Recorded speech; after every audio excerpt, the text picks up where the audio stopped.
Hi, September is a month of NICU Parents Awareness Month. The arrival of a newborn baby is always an event of great pleasure and excitement to any family.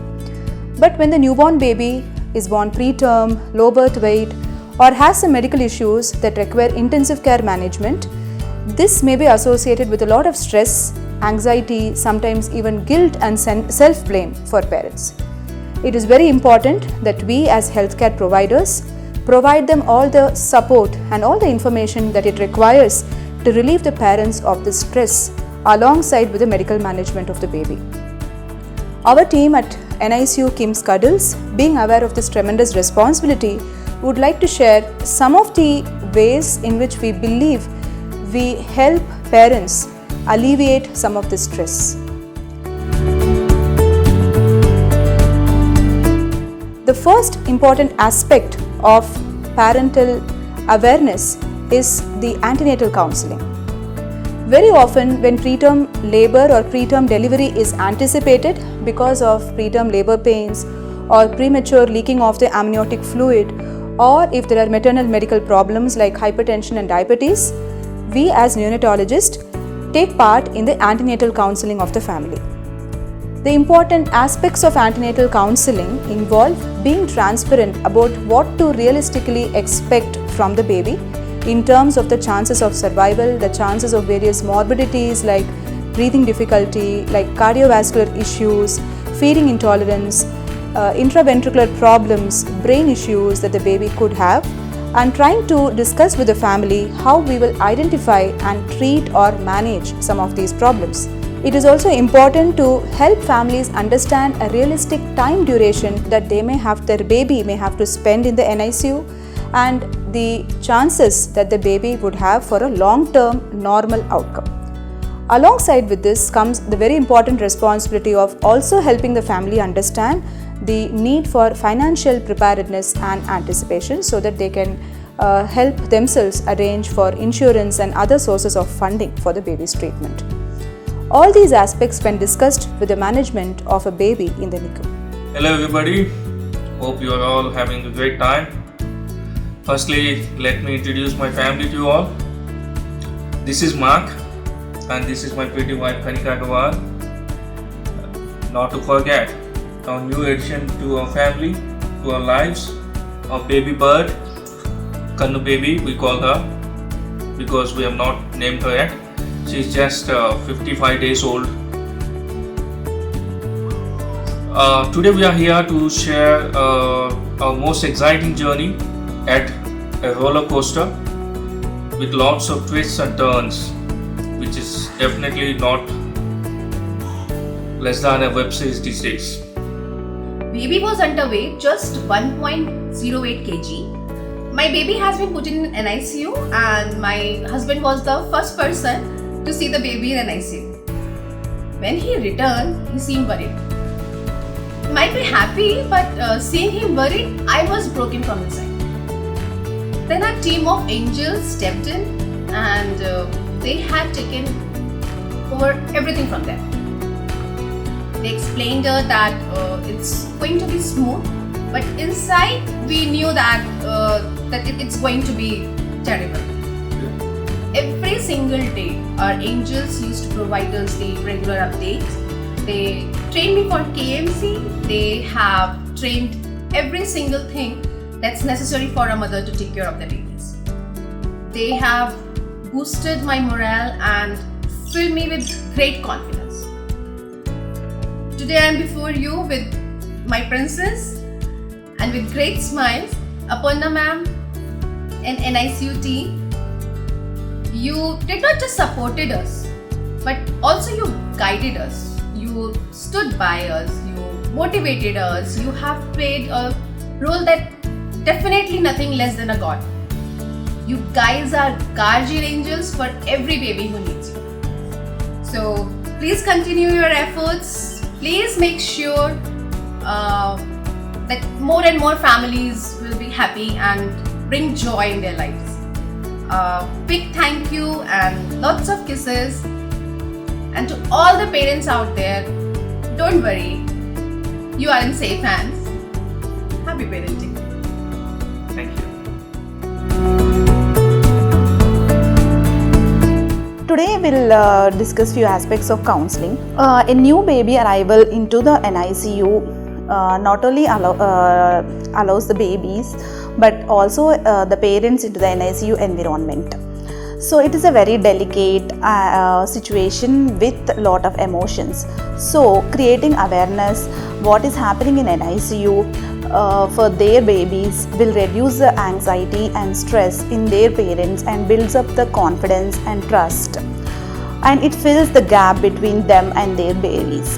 In counseling, we'll cover the aspects such as daily update of weight of the baby, feeding aspects, and hemodynamical status, and if the baby is on oxygen support, what is the current status of the oxygen support during the 24 hours period, and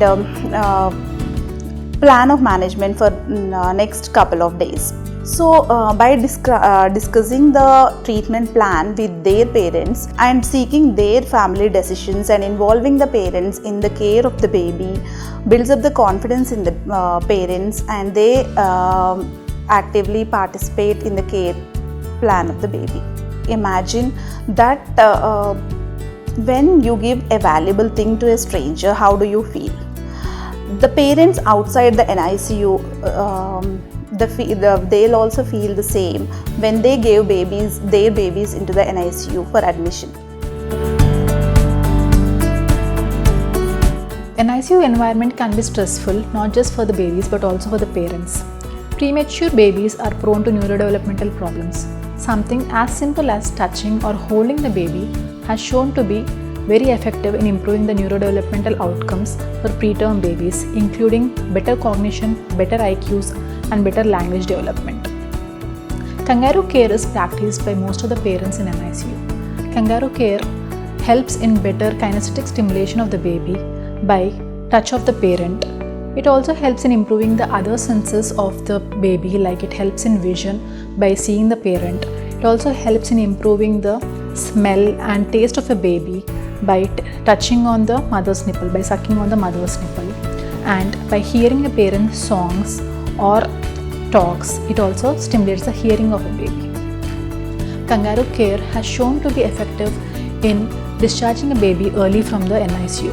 It helps in better weight gain, it helps in improving the protection from infections, and it also helps in improving the milk production. Non-nutritive sucking is practiced by most of the mothers in the NICU, where a baby is made to suck on the mother's empty breast. It is not for nutritive purposes, but it helps in development of facial muscles better, and it also helps in improving the suck-swallow breathing cycle. Oromotor stimulation is also taught to the NICU parents, where a set of exercises are done which help in improving the suck-swallow respiratory coordination, and it also helps in better sucking reflexes. Both oromotor stimulation and non-nutritive sucking helps in making the baby reach spoon feeds faster and also helps in earlier discharges. Since preterm babies cannot depend entirely on direct breastfeeding, the parents are also taught in spoon feeding, pallidi feeding, or nifty cup feeding when needed. Parents are also involved in everyday activities of the babies, like cleaning the baby, changing the diapers, giving oral medications, doing oil massages, etc. Hi, I'm Shailaja. I'm Sandeep. We are blessed with twin boys, Amar and Aryan. They were born preterm at 32 weeks. Till now, it's been a wonderful journey with both of these boys. As this is my first time being a mother, I was very scared to hold a preterm baby who born at 32 weeks.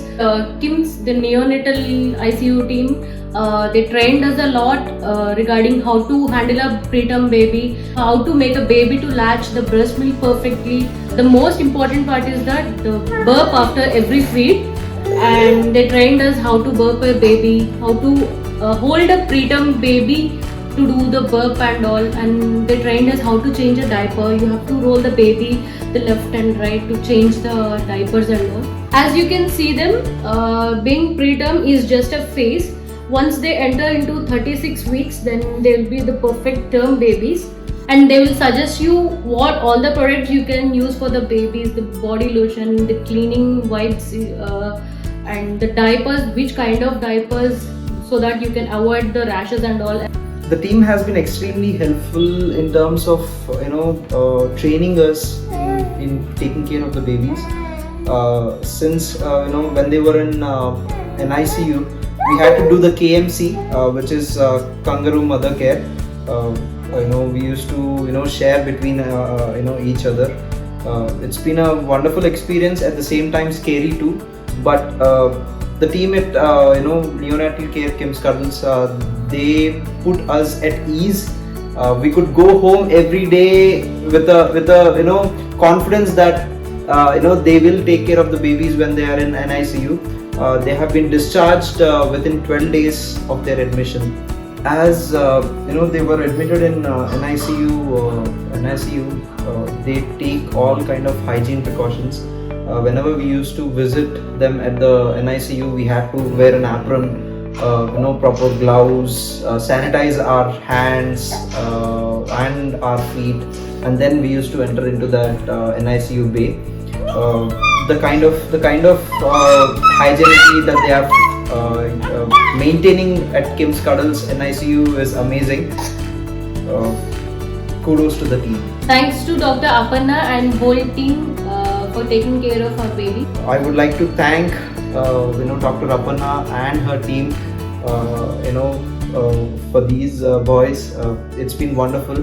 After that, we have gone to many places. We have traveled a lot. And we have even went to Badrinath and Kedarnath with these two boys under the guidance of Dr. Aparna. They have helped us in taking care of all the precautions that we need to for our babies. Discharge planning and post-discharge follow-up of high-risk preterm neonates carries as much significance as the care they receive during their NICU stay.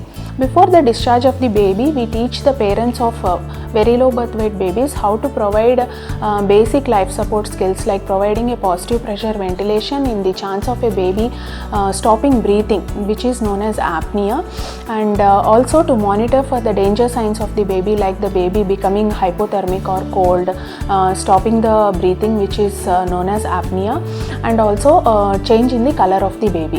At the time of discharge, the parents get a detailed discharge summary with the diagnosis and also the course of the baby during the hospital stay and the dates for the follow-ups which are mentioned in detail.